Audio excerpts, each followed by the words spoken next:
안녕하세요. 오늘은 정희모 작가님의 책 문장의 비결을 소개해 드리겠습니다. 이 책은 글쓰기를 처음 시작하는 분들부터 전문 작가까지 누구에게나 유익한 내용을 담고 있습니다. 출판사는 들녘입니다. 책에서는 명확하고 매력적인 문장을 쓰는 비결을 설명하고 독자가 쉽게 이해할 수 있도록 다양한 예시를 제시하고 있습니다. 먼저 간결한 문장의 중요성을 강조합니다. 불필요한 수식어를 제거하고 핵심적인 정보를 전달하는 것이 독자의 이해를 돕는다고 합니다. 또한 적절한 비유와 은유의 사용은 문장의 생동감을 더하지만 과도한 사용은 오히려 혼란을 초래할 수 있으니 주의가 필요합니다. 작가는 문장의 구조와 리듬 역시 중요하다고 지적합니다. 좋은 문장은 일정한 리듬을 가지고 있어 독자가 자연스럽게 따라가게 됩니다. 이와 함께 독자의 관점에서 글을 쓰는 것이 중요하며 독자가 무엇을 필요로 하고 어떤 정보를 찾고 있는지 고려해야 한다고 합니다. 다양한 글쓰기 형태와 전략을 제시하여 독자들이 자신만의 글쓰기 스타일을 찾을 수 있도록 돕고 있습니다. 이 책에서 배울 수 있는 또 다른 중요한 교훈은 문장을 짧고 간결하게 쓰는 것이 독자가 의미를 분명히 파악할 수 있도록 돕는다는 점입니다. 정희모 작가님은 문장은 필자가 전달하려는 생각을 독자가 이해할 수 있도록 하기 위한 도구라고 강조합니다. 따라서 문장의 의미는 필자가 아닌 독자가 해석하는 과정에서 비로소 완성됩니다. 언어 감각을 키우기 위해서는 많이 읽고 많이 쓰는 것이 중요합니다. 특히 독서를 통해 어휘와 문장 구성을 배우는 것이 도움이 됩니다. 짧고 간결한 문장은 표현의 정확성을 높여주고 여운과 생각거리를 남겨줍니다. 이수광의 지북유설에서 마음으로 문장을 만드는 사람은 잘 되지만 손으로 문장을 만드는 사람은 절대 잘 될 수 없다는 구절을 인용하며 마음과 글이 하나가 되어야 좋은 글이 나온다고 강조합니다. 정약용 역시 문장이란 마음 깊은 곳에 쌓아둔 지식이 저절로 밖으로 나오는 것이라고 표현했습니다. 정희모 작가님의 문장의 비결을 꼭 읽어보시길 추천드립니다. 다음 시간에는 또 다른 흥미로운 책으로 찾아뵙겠습니다. 구독과 좋아요, 알림 설정도 부탁드립니다. 좋은 글이란 형식과 내용 면에서 균형감이 있고 표현의 디테일이 살아있는 글입니다.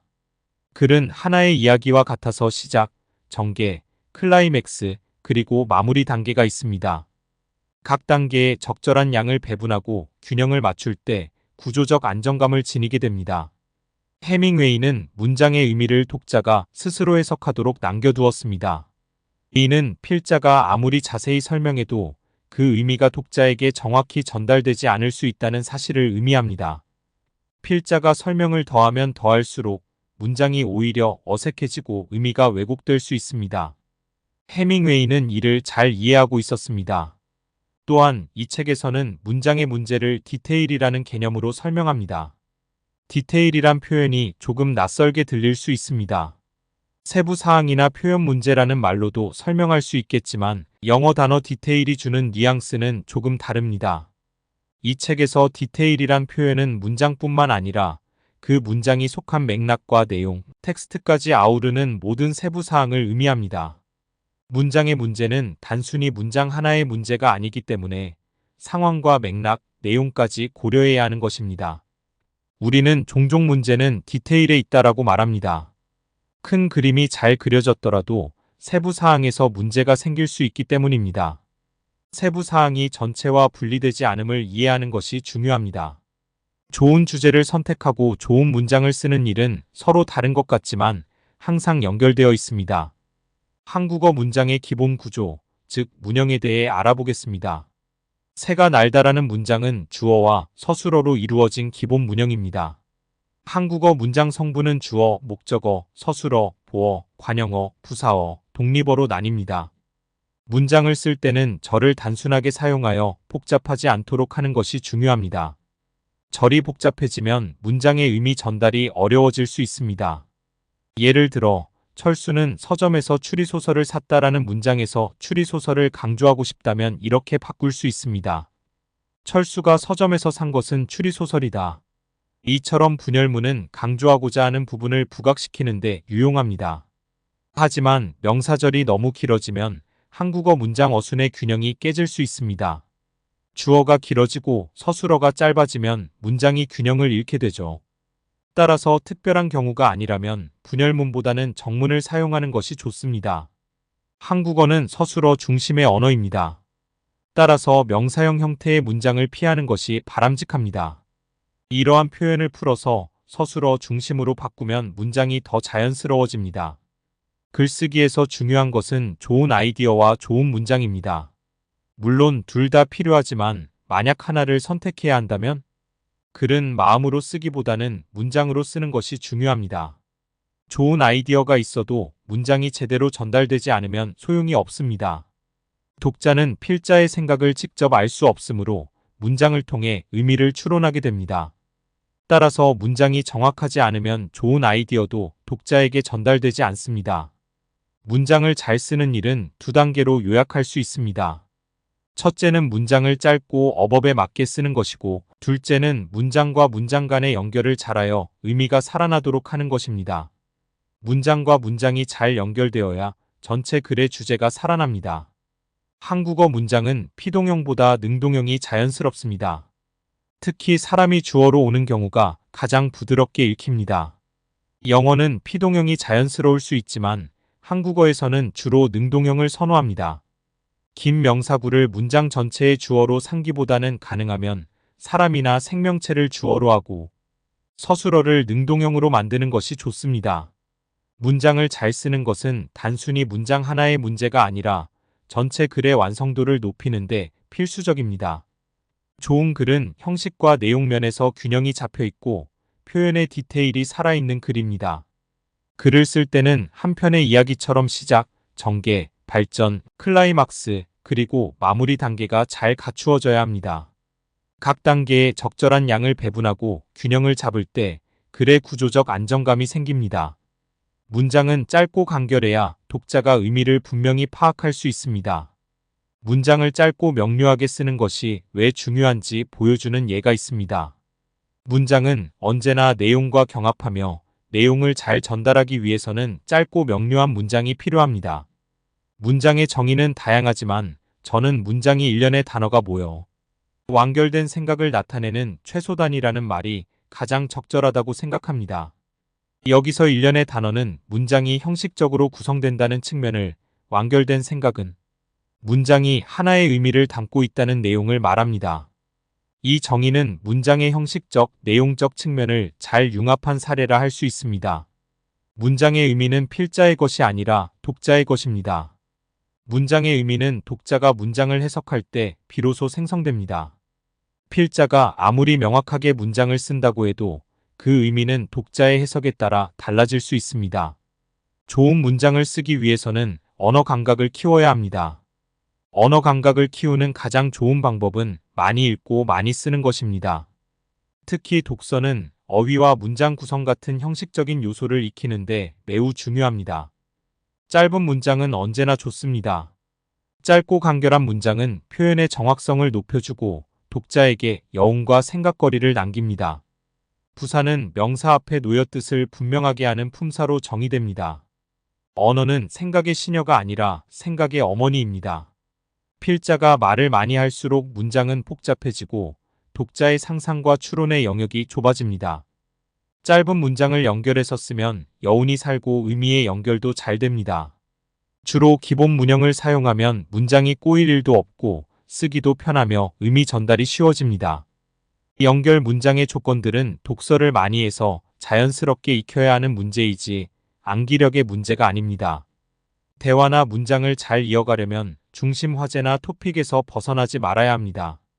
문장의 정의는 다양한 측면이 있지만 문장은 일련의 단어가 모여 완결된 생각을 나타내는 최소 단위라는 말이 가장 적절하다고 생각합니다. 이 정의는 문장의 형식적인 면과 내용적인 면을 적절히 융합한 사례라 할 수 있습니다. 우리는 대개 사물을 정확하게 표현하기 위해서는 상세하게 또 친절하게 모든 것을 다 설명해야 한다고 생각하지만 해밍웨이는 오히려 짧고 간결하게 쓰는 것이 더 정확한 문장이라고 주장했습니다.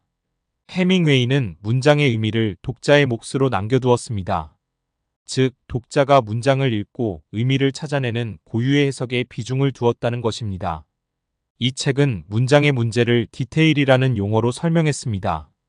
디테일은 문장과 그 표현뿐만 아니라 맥락, 내용, 텍스트까지 관계를 맺고 있는 세부 사항 전체를 표현하기 위해 사용됩니다. 문장의 문제는 단순히 문장 하나의 문제가 아닌 전체 문맥과 맥락에서 다뤄야 할 문제입니다.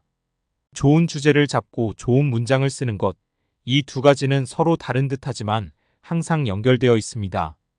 글쓰기에는 디테일 외에도 균형과 주제 전개가 중요합니다. 스티븐 킹은 부사 사용을 줄이고 문장을 간략하게 써야 한다고 강조했습니다. 예를 들어, 그는 문을 굳게 닫았다라는 문장에서 굳게라는 말이 꼭 필요할까요? 킹은 부사를 쓸 필요가 없을 때는 무조건 빼라고 권유했습니다. 그는 문장을 길게 쓰는 습관을 문법 문제나 수사학적 이슈로 보기보다는 필자의 심리 문제로 파악했습니다. 즉, 필자들이 독자를 걱정하여 지나치게 많은 정보를 제공하려 한다는 것입니다. 말한 대로 영어는 주어를 생략하기가 어렵고 무생물을 주어로 쓸 수 있는 다양한 동사들이 있기에 수동태가 자연스럽지만 우리 문장은 그렇지 않습니다. 정이모 작가의 문장의 비결은 명확하고 매력적인 문장을 쓰기 위한 비법을 담고 있습니다. 작가는 글을 쓸 때 가장 중요한 것은 간결함이라고 강조합니다. 우리는 종종 많은 말을 해야 한다고 생각하지만 작가는 불필요한 수식어와 장황한 설명을 줄이고 핵심을 전달하는 것이 훨씬 효과적이라고 말합니다. 예를 들어, 붉고 커다란 사과 대신 붉은 사과라고 간결하게 표현함으로써 독자의 이해를 돕는 것이죠. 또한 작가는 적절한 비유와 은유의 사용을 권장합니다. 비유와 은유는 독자가 글의 내용을 더 쉽게 이해하고 상상할 수 있도록 도와줍니다. 하지만 주의할 점도 있습니다. 비유와 은유가 과도하게 사용되면 오히려 독자에게 혼란을 줄 수 있습니다. 따라서 적절한 사용이 중요합니다. 정이모 작가는 문장의 구조와 리듬에 대해서도 강조합니다. 좋은 문장은 일정한 리듬을 가지고 있어 독자가 자연스럽게 따라갈 수 있도록 해야 합니다. 리듬이 깨지면 독자가 글에서 쉽게 이탈할 수 있기 때문에 문장의 흐름을 유지하는 것이 중요합니다. 이를 위해 문장의 길이와 구조를 조정하는 것이 필요합니다. 예를 들어, 긴 문장은 짧은 문장으로 나누거나 중요한 정보를 강조하기 위해 짧고 강렬한 문장을 사용하는 것입니다. 또한 독자의 관점에서 글을 쓰는 것이 중요합니다. 글을 쓸 때는 항상 독자가 누구인지, 무엇을 원하는지 고려해야 합니다. 독자가 이해하기 쉽고 공감할 수 있는 내용을 제공하는 것이 중요하며 이를 통해 독자의 관심을 끌 수 있습니다. 특히 복잡한 주제를 다룰 때는 독자가 이해할 수 있는 쉬운 언어를 사용하는 것이 좋습니다. 에세이의 기술에서는 개인적인 경험을 바탕으로 한 에세이 쓰기의 기법을 다룹니다. 감정을 전달하는 방법, 독자와의 공감대를 형성하는 방법 등을 설명하며 에세이를 통해 자신의 이야기를 어떻게 효과적으로 전달할 수 있는지 안내합니다. 마지막으로 비즈니스 글쓰기는 전문적이고 효과적인 비즈니스 문서 작성법을 소개합니다. 이 책에서는 설득력 있는 글쓰기를 위한 전략을 다루며 독자와의 신뢰를 구축하는 방법에 대해 설명합니다. 비즈니스 글쓰기는 다른 종류의 글쓰기와는 달리 명확성과 간결함이 특히 중요하며 이는 시간과 자원의 효율성을 높이는 데 필수적입니다. 정이모 작가는 이러한 책들을 통해 글쓰기의 다양한 측면을 다루며 독자들이 자신만의 글쓰기 스타일을 찾을 수 있도록 돕고 있습니다. 그는 글쓰기를 통해 자신의 생각을 명확하게 표현하고 독자와의 소통을 강화하는 방법을 제시합니다.